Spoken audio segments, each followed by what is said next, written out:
Students, அன்றைக்கி civics lesson 2 complete பண்ணிட்டோம். இன்றைக்கி அதை மார்க் பண்ணி தரேன். நீங்கள் படிச்சுட்டு ஹோம் டெஸ்ட் எழுதி அனுப்பிச்சுடுங்க. சரிங்களா? ஒவ்வொன்றா படித்து எழுதுனா போதும். ஃபஸ்ட்டு 1 மார்க்ஸ் முடிச்சுட்டு யாராவது கொஸ்டின் சொல்லி கூட எழுதுங்க. ஆன்சர் மட்டும் எழுதுங்க. சரியா? 1 மார்க்ஸ் முதல்ல முடிங்க. அதுக்கப்புறம் 2 மார்க்ஸ்க்கு வந்து ஆல்ரெடி முடிச்சிட்டோம். இன்றைக்கி வந்து 3 டீட்டெயில்ஸ் இருக்குது. அதை மார்க் பண்ணி தரேன். ஒவ்வொரு டீட்டெயிலாக படித்து ஃபுல்லாக எழுதி பாருங்கள். எல்லாம் முடிச்சுட்டு ஒரு 12 o'clock மேலே ஒட்டுக்கா எல்லாம் அனுப்பிச்சி விடுங்க. தனித்தனியாக செப்பரேட்டாக 1 மார்க்ஸ் தனியாக, டீட்டெயில் தனியாக அப்படியெல்லாம் அனுப்ப வேண்டாம்.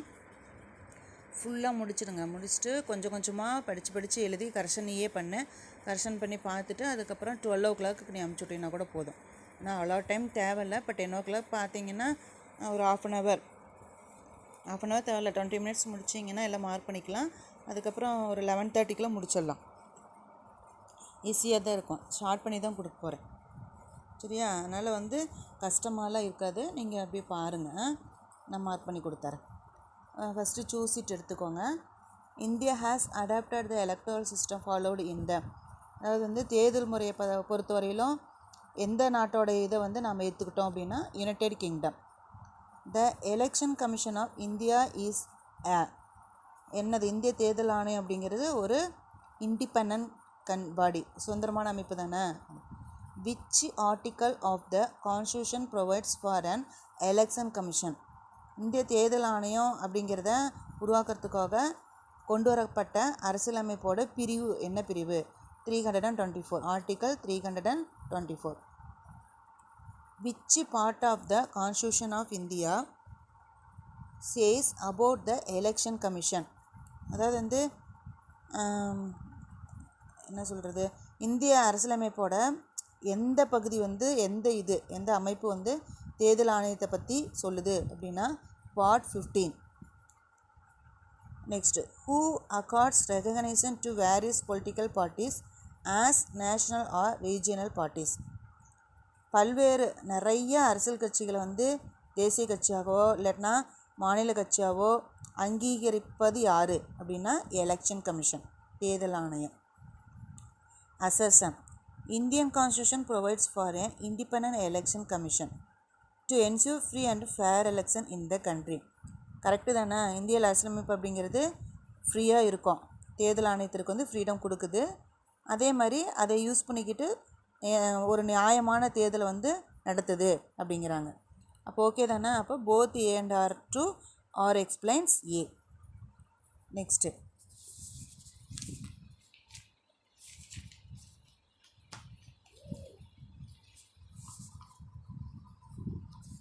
NOTA was introduced in the year, என்ன year? 2014. The term pressure groups originated in, அழுத்த குழுக்கள் அப்படிங்கிறத ஃபஸ்ட்டு அந்த பேர் கொண்டு உருவாக்கிய நாடு எது? USA. Next, a large number of pressure groups exist in India. Pressure groups are not developed in India to same extent as in the USA. இந்தியாவில் வந்து நிறையா அழுத்தக்குழுக்கள் இருக்குது. ஆனால் அமெரிக்க ஐக்கிய நாட்டில் இருக்கிற மாதிரி இந்தியா வந்து அழுத்தக்குழுக்கள் வந்து வளர்ச்சி அடையலை அப்படிங்கிறாங்க. ஆனால் வந்து அந்த மாதிரிலாம் இல்லை, இருக்குதுங்கிறது உண்மை. Both and are true. ஆனால் அது வந்து அந்த மாதிரி வளர்ச்சி அடையலை அப்படிங்கிறது கரெக்டான எக்ஸ்ப்ளனேஷன் கிடையாது. So both A and R true and R does not explain A. அடுத்து வந்து fill ups. First, the election commission of India is a body of days members. எத்தனை? 3. Leader, active members, follower. 3 நம்ம சொன்னோம் இல்லைங்களா? அது. National voters day has been celebrated என்ன year? 25th January. எழுதிக்கோங்க, JANUARY. In India days party system is followed. என்னது? சிங்கிளா, பையா, மல்டியா? நம்ம நாட்டை பொறுத்தவரையில் மல்டி. நம்ம சொல்லியிருக்கிறோம் இல்லைங்களா? பல கட்சி முறை இருக்குது. So multi party system, MULTI, multi. 2017 there are dash recognized national parties. எத்தனை இருக்குது? 7. நர்மதா பச்சாவோ ஆந்தோலன் ஈஸிய, அது என்னது அப்படிங்கிற ஒரு அமைப்புக்கு எதனோட அமைப்பு? ப்ரெஷர் குரூப்போட அமைப்பு. அதில் கொண்டுட்டு வந்தாங்க இல்லைங்களா? நிறைய இருக்குதுல்ல அந்த இது. PRESSURE GROUP. Next match it. National party 7 இருக்குது. சிங்கிள் பார்ட்டி சிஸ்டம் சைனா, இன்னொன்று என்னென்னா கியூபா ஒரு நாடு, அது இல்லைல்ல நான் சொல்கிறேன் அவனு தெரிஞ்சுக்கோன்ட்டு. 2 party system USA. Pressure group trade unions அமைப்போட பேர். அதே மாதிரி இப்போ ஷார்ட் ஹேண்ட்ஸ் எல்லாம் ஏற்கனவே மார்க் பண்ணி படிக்க வச்சிட்டேன், எழுத வச்சாச்சு. இப்போ இன்றைக்கி வந்து detail discuss merits and demerits of direct election. புக்லேயே இருக்குது பாருங்கள், பேஜ் நம்பர். டைரக்ட் எலெக்ஷனோட மெரிட்ஸ் டிமெரிட்ஸ் இருக்கும். 247 இருக்குது பாரு, டைரக்ட் எலெக்ஷன். இது ஏற்கனவே நம்ம குறிச்சிருந்துட்டுனா என்ன ஞாபகம் எனக்கு இருந்தாலும் சொல்லிடுறேன். மெரிட்ஸ் வந்து 2 பாயிண்ட்ஸ் இருக்குது. மெரிட்ஸில் வந்து எனி 2 பாயிண்ட்ஸ் எழுதுனா போதும், சரியா. அதே மாதிரி டிமெரிட்ஸ் இருக்குது. டிமெரிட்ஸில் எனி 3 பாயிண்ட்ஸ், ஏன்னா 5 பாயிண்ட்ஸ் இருக்குது. ஸோ நம்ம வந்து எனி 3நாச்சு எழுதணும், ஓகேங்களா. அடுத்து what are the functions of political parties. என்னென்ன ஃபங்க்ஷன்ஸு பொலிட்டிக்கல் பார்ட்டிஸ் ஃபங்க்ஷன்ஸ்னு இருக்கும் பாருங்கள், பேஜ் நம்பர் 249 இருக்குது. ஃபங்க்ஷன்ஸ் ஆஃப் பொலிட்டிக்கல் பார்ட்டிஸ்னு இருக்கா, அது கரெக்டாக நான் மார்க் பண்ணி கொடுத்துட்றேன். அதில் டோட்டலாக பார்த்தீங்கன்னா 7 பாயிண்ட்ஸ் இருக்குது. மினிமம் 5 பாயிண்ட்ஸ் நம்ம எழுதுனா கூட போதும். 4 பாயிண்ட்ஸ் எழுதுனா போதும், மினிமம் 4 பாயிண்ட்ஸு. உனக்கு அதில் எது ஈஸியாக இருக்குதோ அதை எழுதுனீங்கன்னா போதும். இப்போ பார்த்தீங்கன்னு வச்சுக்கோ,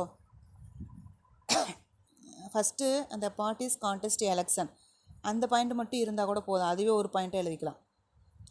பார்ட்டிஸ் கான்டெஸ்ட் எலெக்ஷன், அப்புறம் parties forms and run the government, அப்புறம் parties shape public opinion they raise and highlights issues of importance. Next parties function as the useful link between people and the government machinery. போதும், minimum 4 points எழுதுனா போதும். அதே மாதிரி merits டிமெரிட்ஸில் கூட நம்ம 2 points எழுதுனாவே போதும். மெரிட்ஸில் 2 points, டிமெரிட்ஸில் 2 points எழுதுனா கூட போதும். அடுத்தது பார்த்தீங்கன்னா what are the functions of pressure groups in India. என்னென்ன ஃபங்க்ஷன்ஸ் இருக்குது, எக்ஸ்பிளைன் வந்து பண்ண சொல்லலை. ஸோ நம்ம வந்து என்னென்ன ஃபங்க்ஷனுங்கிறத மட்டும் ரைட் பண்ணாமல் போதும். பேஜ் நம்பர் 250 இருக்குது பாருங்கள். The pressure groups in India can be broadly classified into following categories. என்னென்ன ஃபங்க்ஷன்ஸ், அது கேட்டகரிஸு. ஃபங்க்ஷன்ஸ் பாரு நிறையா கொடுத்துருக்குறாங்க. பொலிட்டிக்கல் பார்ட்டிசிபேஷன், அப்புறம் எஜுகேஷன், பாலிசி ஃபார்முலேஷன். 3 தான் இருக்க மாட்டேங்குது. அப்போ வந்து எக்ஸ்பிளைன் நம்ம பண்ணணும். சிம்பிளாக பண்ணிக்கலாம். இப்போ பொலிட்டிக்கல் பார்ட்டிசிபேஷன் அப்படின்னு எழுதிட்டோம்னா pressure groups can be called the informal face of politics. அதுக்கப்புறம் such forms of political participation have been particularly attractive to young people. 2 points போதும். ஃபஸ்ட்டில் இருக்கும் ப்ரெஷர் குரூப்ஸ்லேருந்து ஃபேஸ் ஆஃப் பாலிட்டிக்ஸ் வரையில் ஒரு பாயிண்ட்டு, அதுலேயே ஒரு 3 லைன்ஸ் லீவ் பண்ணி பார்த்தீங்கன்னா சச் ஃபார்ம்ஸாக இருக்கும், அதிலேருந்து யங் பீப்புள் வரையிலும். அப்புறம் எஜுகேஷனை பொறுத்த வரையிலும் நிறைய இருக்குது. Many pressure groups devote significant resources by carrying out research, maintaining websites. அதில் உனக்கு சும்மா ஒரு 3 எக்ஸாம்பிள் எழுதுனா போதும். அதில் commenting on government policy and using highlight profile academics, scientists and even celebrities to get the views across with an emphasis to cultivate expert authority. அதில் வந்து சும்மா ஒரு 3 பாயிண்ட் எழுதிட்டு அந்த கடைசியாக டு அண்ட் ஈவன் செலிப்ரிட்டிஸ்லேருந்து கண்டினியூ பண்ணி முடிச்சிரு, சரியா. எது ஈஸியாக இருக்கிறதோ ரிசர்ச்சஸ் பை கேரிங் அவுட் ரிசர்ச்ன்னு முடிச்சுட்டு அதுக்கப்புறம் எதாவது நடுவில் ஒன்றை மட்டும் எழுதிக்கோங்க. அதாவது மெயின்டைனிங் வெப்சைட்ஸோ அல்லது commenting on government policy or using highlight அகாடமிக்ஸ்னு அல்லது சயின்டிஸ்ட், அதில் ஏதோ ஒன்றை மட்டும் இடையில் ஒன்றை மட்டும் ஆட் பண்ணிக்கிட்டு கடைசியாக ஃபினிஷிங் கொடுத்துரு. And even celebrities to get their views across with an emphasis to cultivate expert authority. அந்த மாதிரி பண்ணிக்கோ, சரியா. அது ஈஸியாக இருக்கும். அடுத்து பாலிசி ஃபார்முலேஷன்.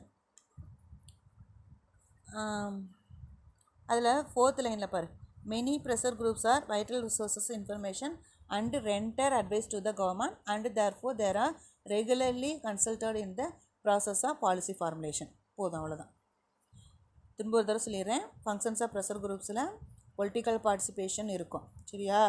அதில் ப்ரெஷர் குரூப்ஸ்லேருந்து ஃபேஸ் ஆஃப் பாலிட்டிக்ஸ் வரையில் எழுதிட்டு அப்புறம் 4 லைன்ஸ் லீவ் பண்ணி சச் ஃபார்ம்ஸ் ஆஃப்லேருந்து யங் பீப்புள் வரையில். நெக்ஸ்ட்டு எஜுகேஷனில் மெனி ப்ரெஷர் குரூப்ஸாக அதிலேருந்து அவுட் ரிசர்ச் வரையிலும் எழுது. அதுக்கப்புறம் இடையில் இருக்கிறதுல எனி 1 மட்டும் ஜாயின் பண்ணிக்கோ. நெக்ஸ்ட்டு ஈவென்ட் செலிபிரிட்டிஸ்லேருந்து லாஸ்ட் வரையில் முடிச்சிரு. ஓகேவா? அடுத்து பாலிசி ஃபார்முலேஷனில் மெனி ப்ரெஷர் குரூப்லேருந்து 4th லைனில் ஸ்டார்ட் ஆகுது. மெனி ப்ரெஷர் குரூப்லேருந்து ஸ்டார்ட் பண்ணிவிட்டு லாஸ்ட்டாக முடிச்சிரு. ஓகே, அவ்வளோதான். இப்போ மார்க் பண்ணிட்டோமா? என்னென்ன மார்க் பண்ணியிருக்கிறோம்? 1 மார்க்ஸு, அதுக்கப்புறம் டீட்டெயில் மார்க் பண்ணியிருக்கிறோம். அந்த 2 மார்க்ஸில் ஒரு சில பேர் பண்ணாது இருந்தால் நான் ஒரு தடவை சொல்லிடுறேன். Explain the electoral system in India, அது கொடுத்துருக்குறாங்களா? அது எலக்டோரல் சிஸ்டம் வந்து பேஜ் நம்பர் 100 இருக்கும். 100 கீழே பாயிண்டில் த எலக்டோரல் சிஸ்டம் அதிலிருந்து followed in the United kingdom இந்த சோசியல் செக்யூரிட்டி அதிலிருந்து இந்த வேர்ல்டு வரையிலும் ஒரு சிலர் முடிஞ்சவங்களாம் அந்த ஃபுல்லாக 1950 வரையில் எழுத சொல்லியிருக்கிறேன். நெக்ஸ்ட்டு செகண்ட் கொஸ்டின் வந்து meaning of political party. Meaning of political பார்ட்டின்னு டாப்பிக்கே கொடுத்துக்குறாங்க. 248 இருக்குது. எடுத்தாச்சா? அது சிலபஸ் நான் பண்ண சொல்லியிருக்கிறேன். A political party is an organization formed by a group of people with a certain ideology and agenda to contest election and hold power in the government. சரியா? அதுதான் second point. Second briefly. Okay. Next third வந்து distinguish between two party system and multi party system. Two party system topic கொடுத்துருக்குறாங்க பாரு. Two party system multi party சின்னதாக தான் இருக்கும். Page number 248 தான் இருக்குது. Two party system in which only 2 major parties exist, for example USA UK. Multi party சிஸ்டங்கிறது system in which there are more than 2 political parties, for example India, Sri Lanka, France and Italy. What is a pressure group? Pressure group what is a pressure குரூப்னா என்னென்னு போட்டிருக்குறாங்க பாரு. நான் சொன்னல நேற்று, அன்றைக்கி சொன்னேன். Pressure group டாப்பிக்கில் செகண்ட் லைனில் ப்ரெஷர் குரூப்லேருந்து ஸ்டார்ட் பண்ணி காமன் இன்ட்ரெஸ்ட் வரையில். சரியா? போதும். ஓகே, அவ்வளோதான். படிச்சுட்டு ஹோம்ஒர்க் எழுதி அமுச்சு விடுங்க. சரியா? தெளிவாக படிங்க. அப்புறம் நெக்ஸ்ட்டு வீக்கு இந்த வீக் டெஸ்ட்டு வருது சொல்லிட்டாங்கல்ல, 9லேருந்து ஸ்டார்ட் பண்ணுது.